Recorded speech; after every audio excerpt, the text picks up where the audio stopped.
हिंगोली लोकसभा मतदारसंघात माजी खासदार सुभाष वानखेडे व आमदार हेमंत पाटील यांची लढत चांगलीच रंगतदार ठरणार असली तरी वंचित बहुजन आघाडीचे मोहन राठोड यांचा लोकसंपर्क दांडगा असल्यामुळे याचा फटका भाजपामधून काँग्रेसमध्ये आलेल्या माजी खासदार सुभाष वानखेडे व शिवसेनेचे आमदार हेमंत पाटील यांपैकी नेमका कुणाला बसणार याबाबत तर्कवितर्क काढले जात आहेत।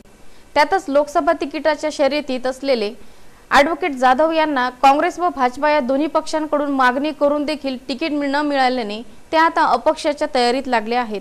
हिंगोली लोकसभा मतदारसंघात 65% ओबीसी मतदान असून त्यांचा कल ज्या बाजूने आहे तोच उमेदवार निवडून येण्याची शक्यता नाकारता येणार नाही।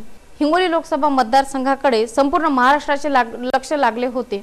मोदी लाटेतही काँग्रेसच्या बाजूने कौल देणारे खासदार राजीव सातव यांनी गुजरात प्रभारीमुळे माघार घेतली। त्यानंतर भाजपाचे सुभाष वानखेडे यांनी काँग्रेस पक्षात प्रवेश घेऊन त्यांना उमेदवारी जाहीर करण्यात आली। 2014 मध्ये खासदार राजीव सातव यांच्याशी कडवी झुंज घेत अल्पमताने सुभाष वानखेडे यांचा पराभव झाला होता। त्यानंतर त्यांनी भाजपामध्ये प्रवेश केला व फार काळ तेथे त्यांचे मन न रमल्यामुळे अखेर काँग्रेस पक्षात प्रवेश केला।